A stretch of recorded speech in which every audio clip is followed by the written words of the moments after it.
Anderson John anataka nifundishe maana na matumizi ya owe kwa maana ya kudai. Sasa hii ni moja kati ya vitu ambavyo kimsingi vinanichekesha sana kwenye Kiingereza.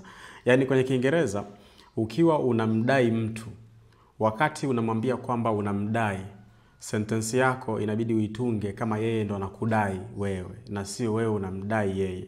Unaitunga sentence kinyume nyume. Sawa, kwa hiyo neno ambalo tunalitumia ni hilo owe, lakini sentence yako unatunga kinyume nyume. Kwa hiyo kwa mfano labda wewe unanidai mimi milioni moja. Wakati unaniambia inabidi uniambie kama mimi ndo nakudai wewe milioni moja.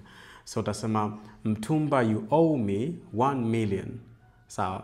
Na mimi nikiwa nakudai wewe, kwa mfano nakudai 10,000, nitasema Anderson, you owe me 10,000. Kwa masikio ya nyama ni kama vile wewe ndo unanidai mimi hapo, lakini maana halisi ya hiyo sentence ni kwamba mimi ndio nakudai wewe 10,000. Kwa hiyo unatunga sentence kinyume nyume linapokuja swala la kudaiana kwenye Kiingereza. Anyway, kama kuna mtu unamdai, mtungie sentence hapo chini. Mtagi kabisa. Hapo utakuwa umefanya vitu viwili kwa wakati mmoja. Umepractice Kiingereza cha neno owe, lakini pia umelikumbusha deni lako. Lakini pia niambie ni kitu gani ambacho ungependa nikifundishe kwenye somo linalofuata. Mimi naitwa Mtumba.